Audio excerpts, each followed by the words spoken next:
Hello and welcome to another episode of Political Access Connection. I'm Diego Lopez. And I'm Eleni Mata. And we'll start right away with our top 5 things to know for this week.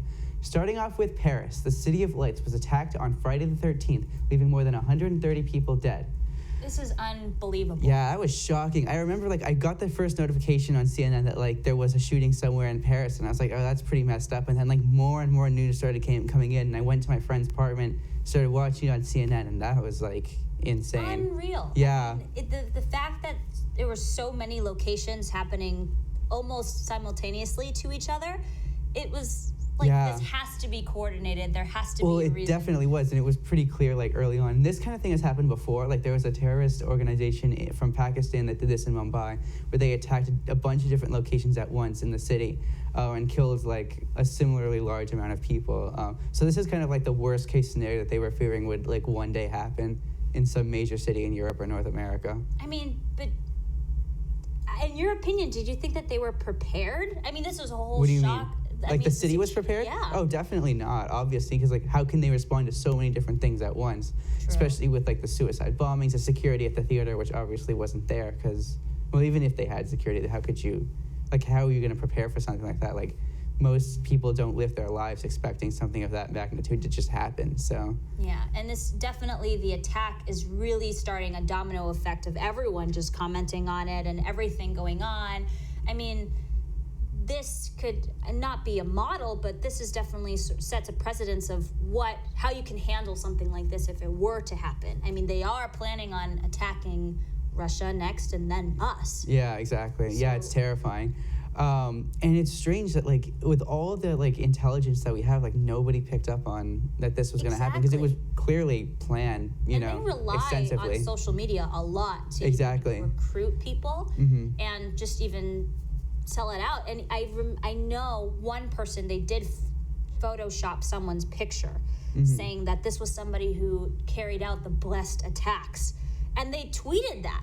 And yeah, I heard about that. Okay, if you know they're tweeting it, track them down. So, but maybe it's a lot more complicated than what we're thinking about. I'm not any kind of computer science expert or any kind of science expert, so I don't know how that works or how intelligence gathering works. But I know they have had airstrikes in the past where they have targeted people because they've been stupid enough to geotag themselves on Twitter. Yeah. So I know it happens, but yeah, the whole situation was just awful, and it's definitely going to change things. I mean, it's almost like Paris's 9/11. Not, quite as bad, but, it killed more people than the 7/7 bombings in London did.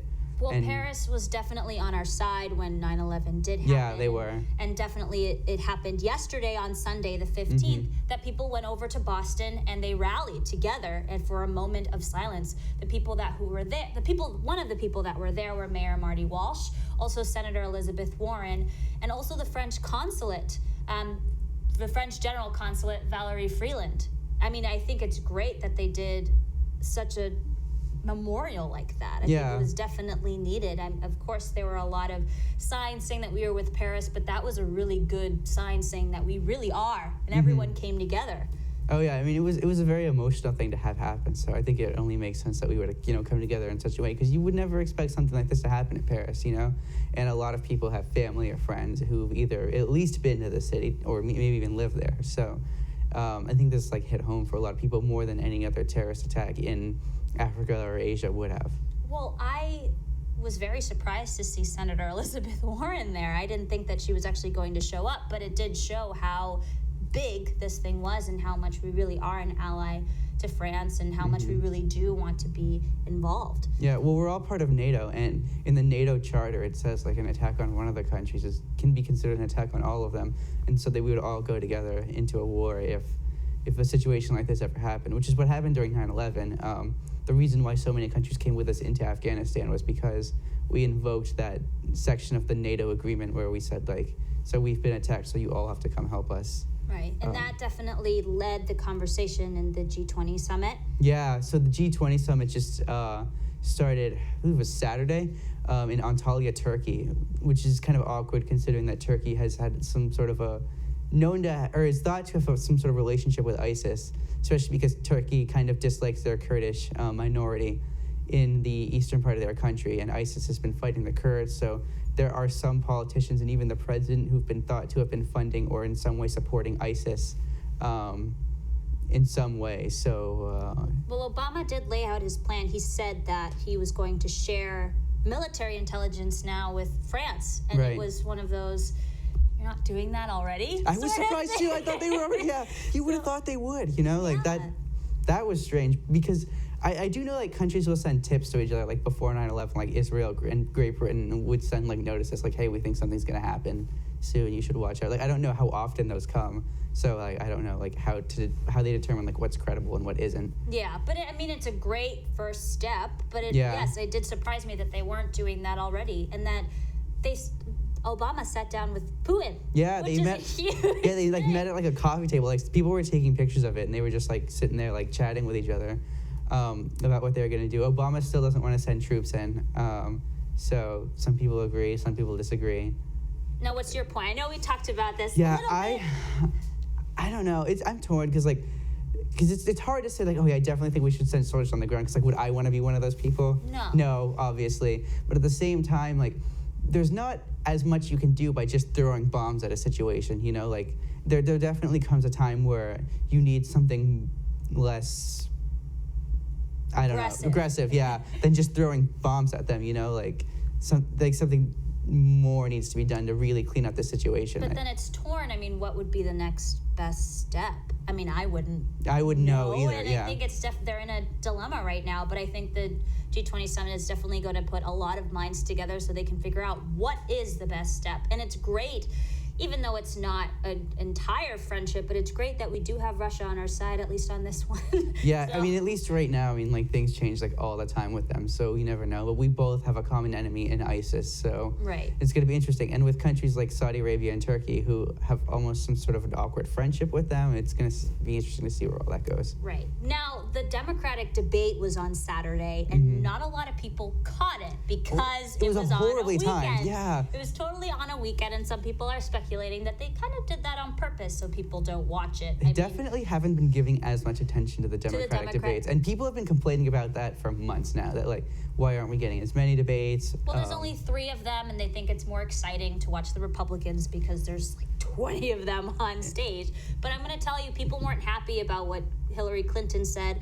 Somebody tweeted saying that she had too close of a relationship to Wall Street, and she addressed that and said, when 9/11 happened, she went right out there and supported Wall Street and said that it was really important to really build them back up to help the economy.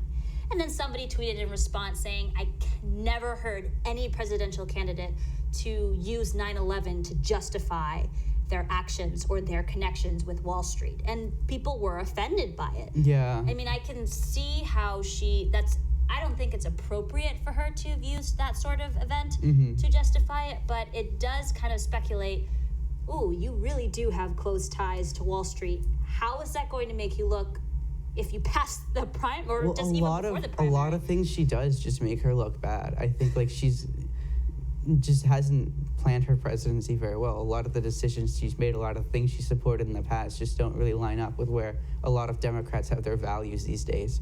And I think that that's something that really hurts her. And she wants to try really hard and come off like she's somebody that she hasn't come off as before. And I don't think that's really working because people can see through it.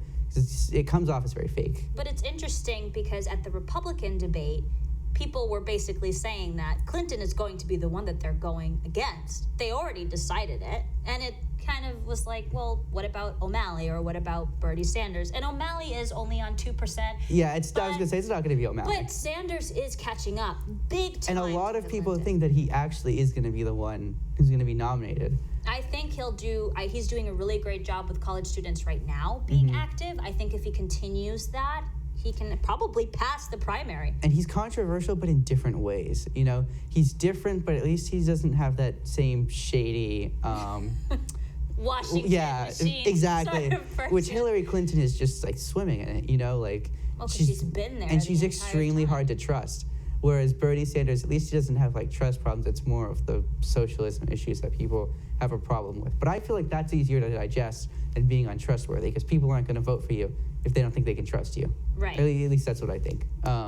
So, yeah, I don't know what's going to happen. I think for the Republicans, it's easier for them to say that Hillary's going to be their opponent because she's easier to target, yeah, and make because there's fun of. so much ammunition against her. Right. That, and she's just not very tact. She's not like an amazing speaker, or she doesn't really like make you passionate like Bernie Sanders can. Not that he's a great speaker either. I have to agree. In the beginning, I was excited, but I'm so in the middle about Hillary right now that I really don't know what to say. I don't know. I've gotten almost negatively about her. That's how I feel at this point. Well, speaking of local politics, and we both saw it this morning, that Governor Baker decided no, for now, that he didn't want to have any Syrian refugees come into Massachusetts. Now, Massachusetts, he's not the first one to say it. So far, there are Alabama, other states. Mississippi, yeah, tons of states. And it's sad, but also kind of hard to blame them, because like I think 3 of the attackers from France, they're saying did come as Syrian refugees posing as them.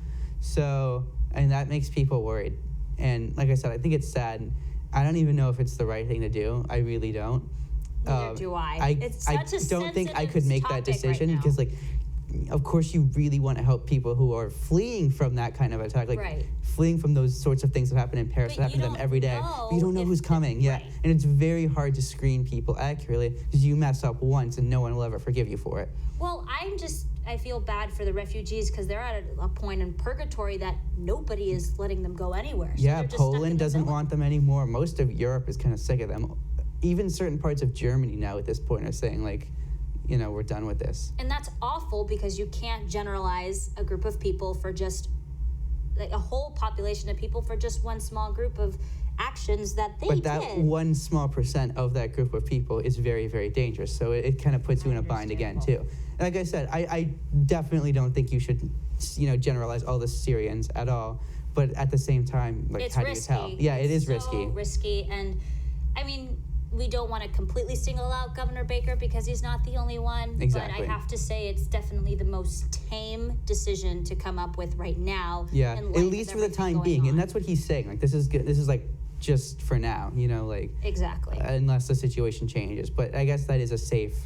There's a lot of Republican congressmen, senators, presidential candidates that want to like close the borders and send troops on the ground. So it's not really that we're extreme. definitely going to hear a lot more from Trump now that this argument is coming into play. Oh yeah, and now he wants to do something. I mean, when it's a bunch of school kids that get shot, then he says these things happen. But now that it's other people, his xenophobic ideas, take off, and now he's very passionate about not letting people get killed. Right. So when we come back, we will sit down with 2 people who ran for office. What makes them different? Well, they're college students. Coming up next on Political Access Connection. Welcome back. Elections took place earlier this month for local positions here in Massachusetts, and 2 students decided to run their own campaign to make a difference within their community. Welcome Jonathan McTague and James Diamichis. Welcome, you guys. Thank you for having us. Thank you very much. So the beginning question is, what made you want to run for office in the first place? So I know personally for me, because I chose to run for school committee and now I'm going to be elected as a school committee member in Quincy, I was very actively involved in the system as a student, and for me, I just really wanted to make a difference, and now I'll have the opportunity, having a student's perspective on the school committee. What about you, Jonathan? So I live in Saugus, Mass, and I was elected as town meeting member for Precinct 9, where I live. And, I decided to run after this past year. There was a lot going on within our community with different things going on between the selectmen, school committee, town meeting members. And there was a lot changing, and I knew that the community wanted some fresh blood, some young blood. And I myself was ready for that challenge and was up for it. And so I decided to throw my hat in the race. So I'm curious because a lot of people are saying that millennials aren't involved in the electoral process. So did anyone really discourage you because of your age, because you were a college student? Did anyone basically tell you you can't do this sort of thing? I want to comment on that first part of your statement that you just said, that I think that there's a huge percentage of millennials that are actively involved, whether it's in races or volunteering or anything like that. For me, I did get a lot of that that backlash from people because of my age and my inexperience. But for the most part, I just stayed positive, and I said, you know what, win or lose, at least I'm going to show how active I am, even still outside the system. That's why I chose to run. Right. Same exact thing in Saugus. A lot of people who I was running against in the election have been in those town positions for over 30 years. And a lot of people don't like change, we find out. So, running, I got those same exact things as you're too young, you got to focus on school, this, that, and the other thing. And, I think of a lot of the times we see that, and us as millennials get discouraged. And I think that, myself and James and many other of the Suffolk students who did run great elections, and congratulations to all of them, saw this as an opportunity for us to say, we're not going to back out, we're not going to back down because we are so young. And I think that our towns and cities were ready for that change and ready for that new young blood. So how did your campaign turn out? What was your plan? How did you guys organize everything? Did you get a lot of volunteers? So for the most part, because it wasn't an off year, there were 27 different candidates, including myself, who took out papers for multiple positions across the city. It was kind of hard on my part trying to organize people because I had friends and family members, for the most part, who were on 2 or 3 other campaigns. So it would, because, the school committee, I don't want to say it's not important, but in terms of this year's elections, it wasn't that important. And so I was the treasurer, I was the campaign manager, I was the door knocker every single day, so it was really hard. So did that deter you away from having this sort of turnout if you say it wasn't that? No. So what I would say is, I have campaign experience. I've been the organizer, I've been the volunteer, door knocking, so I knew how to run a campaign for the most part. It was just different for me personally because I was organizing everything, and I didn't think that, that wasn't going to hurt me because I didn't have so many volunteers, because I was out every single day door knocking 150 to 200 houses a day. So I think I this is well deserved because I put a lot of work into it. Yeah, definitely. And I know you had 2 videos. You had 2 videos out. You made your signs. You had a lot of volunteers going in, and a lot of family members too, no? Yes, absolutely. In Saugus town meeting, a lot of people, again, don't think of it as important as a race for school committee or selectmen or things like that. So it's looked at a lot differently. And as a young person, I wanted to let those people know, let the residents know that I'm here for them. I'm running for them, to work for them and with them for the next 2 years, and hopefully beyond that as well. So getting out there was my top concern, and my top priority was making sure I listened to those concerns of the citizens, because that was who was electing me. So, I had my family members out there, all my whole family, my grandparents were out there, aunts and uncles. I grabbed people from Suffolk and said, come on, we're going to Saugus. So, I got them all out there because they were all, excited and they had the energy to do it. So it was great to see that, as well as neighbors and friends throughout the whole community. Yeah. So let's talk campaign strategy. I mean, we could definitely be more conversational. Definitely, I really want to talk about this. But one of the main questions that people get especially with the presidential candidacy right now, they're asking, what's the best way to get people to go out and vote? And I know both of you did door knocking, but did you go with any other tactics? And if you did, what did you think was the best one? So on top of door knocking, we did multiple sign holdings. We had 2 different fundraisers. I went to 5 different debates, so that allowed people to actually come and ask questions to me directly, as well as the other candidates for school committee. But at the same time, my main belief is that door knocking is the most effective way to ever campaign, especially the candidate coming to your door, whereas a volunteer just reading off as a script makes it more personal. It makes it more personal. When they go to the polls, they look at the ballot and they look at your name and they say, wait a second, did this candidate even come to my door? Yes, I did. I was able to actually personally talk to him and ask specific questions that otherwise I wouldn't have been able to. But now I had this opportunity, and he was very nice, he was very kind, very informative, and he wants to be there, which is my main thing too. I want to be there for people. My motto was, I'm the new voice, because it's been 19 years since somebody my age has put their name into a race like this. And for the most part, I stayed positive all the way through. And, in the beginning, for sure, there were a lot of people that said, oh, well, you're too young, you're inexperienced. But at the same time, you don't need experience to be a school committee member. You need basically to understand what issues matter, and you need to be able to do the job. Now, I've been a student. I was active as a student. I learned all the issues. I had 3 siblings that are still in the system, so that's my personal connection still. They are going to be affected by certain issues. I mean, we're going to be dealing with high-stakes testing for a number of years, and I think that my siblings are going to be affected by that, and I'm glad I'm going to be a part of that process. Yeah, definitely. And you did door knocking too. Yes. Do you agree? Absolutely. Door knocking was one of the best things to do, was because you got out, you got to meet your constituents, you got to meet, the people that matter, the people. Just building those connections. Absolutely. So that definitely, to me, was the best way to get out there. We did sign holding as well every weekend leading up to the election, and a couple weeknights leading up to the election. But door knocking was definitely the best way to do so. On my lawn signs and on, the flyers you pass out, I put my face on there with the name. My slogan was young and passionate, to kind of, get out there and say, we're ready for the change. I may be young, but I'm passionate and I'm ready to do the job at hand. Yeah. So thinking of a student mentality, was there any point that you thought, I don't know if I can continue to do this. I don't know because it was just getting too hard? Or did you think, this is easier than I thought, sort of thing? Are you talking about in terms of the campaign, or just in terms thinking of the about campaign in correlation with school? I mean, you were doing both at the same time. I announced back in March, so it was towards the end of my senior year, getting ready for college, getting ready for the summer. I had a couple internships lined up, and I never really, leading up towards the end of the year, thought I was going to run for school committee. I knew the seat was going to be open just because I've been following local politics forever. But at the same time, people finally approached me before the papers came out in May, and they said, you know what, you have to do this. We need somebody young. You're so experienced in the issues with the school system. We want you to get more involved as a committee member. Now, we can't necessarily help you because we're on other campaigns right now, Right. but at the same time, people still pushed me, and that's what really, to me, showed that Quincy was ready for somebody as young as me to get actively involved. So there was no point, and this goes for both of you, there's no point that you No. just thought, this is getting way too hard? No. There were some points where, I got discouraged, sometimes door knocking, with people would say things that would happen, and, going back and forth, because I do currently, live on campus in the 10 West Residence Hall.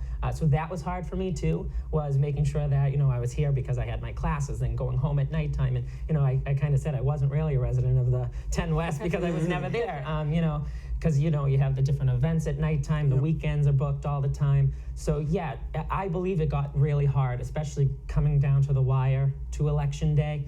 There were nights, I'm sure you did them as well as many others, all-nighters, because I had homework, and then you'd switch at 3 a.m. to campaign mode. And, my basement would be filled with the flyers and the maps and the roads and what houses I got to knock doors at and, all that. So it definitely got hard. You got discouraged, but it was that mentality of saying, you're doing this for the right reasons, and you want to do this for the people of Saugus. Now, you sound like it was a lot of work. So, I mean, the It was. great question is, how on earth are you going to handle the campaign? Well, being in office, congratulations, because both of you won. Now being in office and then handling school. So, for the most part, my duties as committee member are in the evenings. There's the main committee meetings that are every other week, and then within that, there are subcommittee meetings. Now, you have the option to go above and beyond and, be a part of more subcommittee meetings than other committee members are. But at the same time, all my classes are in the morning for the most part, so I'm not too worried about being able to handle the committee work. So. Yeah, absolutely. Same exact thing in Saugus. Is most of my meetings are going to be in the evenings. There's a lot less meetings for town meeting members than school committee or selectmen. So be able to handle that, it will definitely work out well. So I would say for the most part, when you're an elected officer, I think that you have this obligation to build a partnership with your community, and that's what I want to do. But there's a certain amount of politicians I feel that don't have that connection with the communities, and that's what I want to do. So on top of my community meetings, I want to be actively involved with as many community events as possible, so that might take up my time a little bit more, but at the same time, I'm excited. So what are the perks now? You guys are in office, you've already started. I wouldn't say there are really any perks. I'm just excited to build this partnership with these other community members and, of course, the rest of the elected officers in the city of Quincy, and being able to really show what youth can do at this point at a higher level. Whereas if I was just volunteering for a campaign, I'd just be helping somebody get in the office. I'm now in office. Oh, in January, but at the same time, I'm pretty excited, And I think the perks. I think there are definitely some perks, and because the major one that I believe, especially as an elected official, and being so young and wanting to make a change and make a difference, I'd say the one perk would definitely be listening to the issues at hand, listening to your next task, and be able to accomplish that. and go back to your residents and say, we did this and we did this together. So I'm excited to get those perks once that happens, is be able to say, we did this together and we're moving forward. So one last thing, if a student, a college student, or even in high school, were to want to run for office, what's your biggest advice to give them if they want to go for it? If you're going to do it for the right reasons. Just don't do it to try to get to a higher office. If you truly believe that you can make a difference, running for whatever position you want to run for, if you have the right people behind you and you're doing it for the right reasons, go for it. Don't get discouraged whatsoever, because you're going to have people your whole life telling you don't do that. And people say all the time you should listen to those people, but at the same time, what good is that going to do if you want to change something, if you want to make a difference? You have that power. You just have to take the next step further and actually do something about it.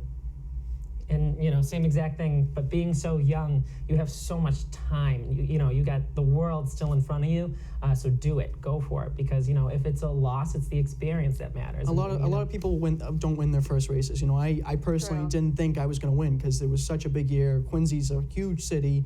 A lot of people take their politics seriously. They take the city seriously. So I never believed that in this day and age, 19 years ago it was a lot different in Quincy, but now. Having a 19-year-old who's the youngest elected official, that's huge. But would it be strategic? Sorry, I like to No, that's fine. No, go ahead. But it was an off year. This wasn't an off year for Quincy. No. No. But it was an off year for you. So, would it be strategic enough to think of it, it's an off year, there's going to be less people voting, so there's going to be just enough turnout that I can get to? I personally, would take it case by case. If it is an off year and you feel that you can win that position, nobody's claiming that, they aren't publicly announcing it, then sure, go after it, but at the same time, run as if you have opponents.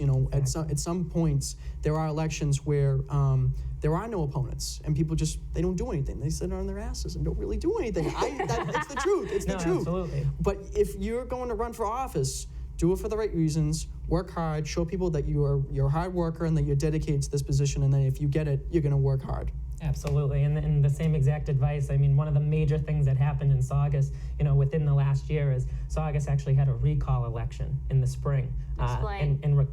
So it was a tense election because in Saugus there was a recall election held for 4 out of the 5 selectmen. After things that happened last year between the town manager and the board of selectmen and led to the firing of our town manager and the rehiring of our town manager. And there was just a lot that happened, and that was another reason why I wanted to get involved and jump in, because what happened last year really divided our town and divided our community. And so they hosted a recall election in March, where they recalled 4 out of the 5 selectmen. So, one of them ran again this fall against the current 5 selectmen. And, we had some new other people run as well. And the current Board of Selectmen got reelected, all 5 of them, who took office in March, to continue on for the next 2 years. But so even though it was an off year, it did drive voter turnout because it was such a hot topic for many months. In fact, over the last year. So, and another one of my slogans was, moving Saugus forward, because it's time to put all that political crap behind us. Well, see, now that's what happened in Quincy. So I think for the most part the turnout was very low because people were so frustrated politically with what was going on in Quincy. All these mayoral candidates, every single week in the paper, there was something different about each candidate talking about another candidate. It was just completely wrong. Did anyone say anything bad about you? So I got indirect references at different debates. No way. So I was considered, my opponents, I won't say who, they would just say, I'm not using this as a resume builder. I'm not using this to go to a higher office. I'm just concerned. And just the way that they presented themselves to me each time. I got one guy that just won't even talk to me. He's an incumbent. What does that show? It shows nothing. It shows that you don't really want to make these partnerships. Right. People would come up to me and say, we can see what's going on, and we're just going to bullet you because we think what's going on is just wrong. They're going after this kid who's 19 years old and just wants to make a difference. See, that makes them look bad, but incumbents are kind of hard to take out of office. Unless it was different for you guys. But, I think that people are just ready for change, Yeah. There are certain people that just keep saying, this is going to be my last time running, but they just keep rerunning for years. They just sit there. They have these extensive, great backgrounds, but at the same time, let somebody else step in with something new, something fresh. I bring a student's perspective. Nobody currently right now in Quincy has a student's perspective. Right. I'm young, I'm energetic, I'm ready to work hard. That's the difference. So, Well, thank you guys for coming in. No and problem. Thank For you for having us. watching. Pleasure. Yeah, thank you. Well, thank you for watching this episode of Political Access Connection, and make sure you see our next episode coming up.